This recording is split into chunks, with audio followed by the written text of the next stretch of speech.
Hello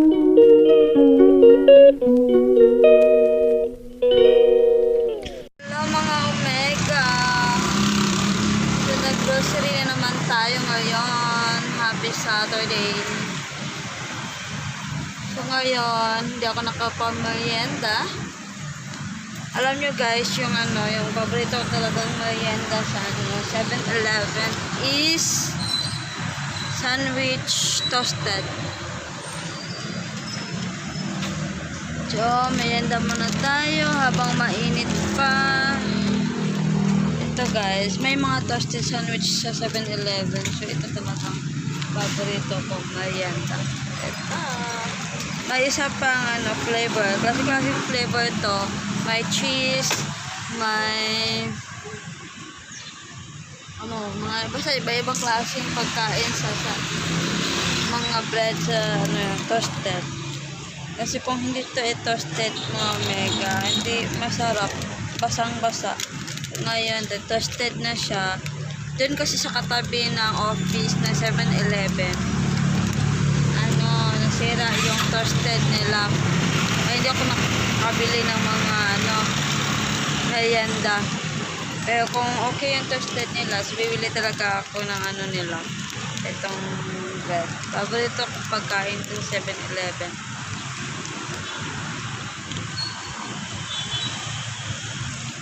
May paper tangos pa yun. Ano ako, nagugutom na ko.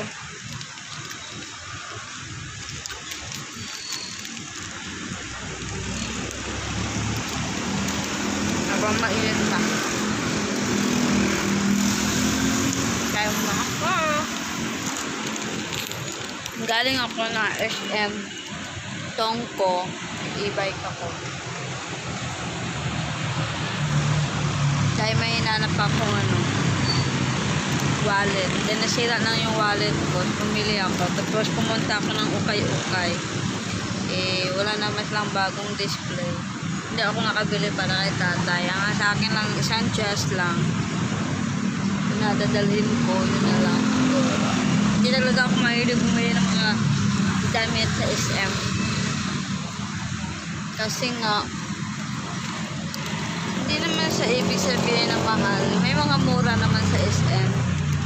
Mahilig, iwan po, mahilig talaga ako sa ukay-ukay. So, ubusin ko muna itong sandwich bread. Then, bago tayo uwi. Malapit na naman. Yan mga magandaan. May shortcut dyan. Sa dulo kasi lalabas is simbahan na. Kung doon ka dumiretso, ang layo pa, traffic pa. Sa Jollibee. Shortcut tayo. Ulit ko muna ito mga Omega. Bye! Ito paborito kong sandwich. Basta mga toasted. Gusto ko yun. Mga pagkain.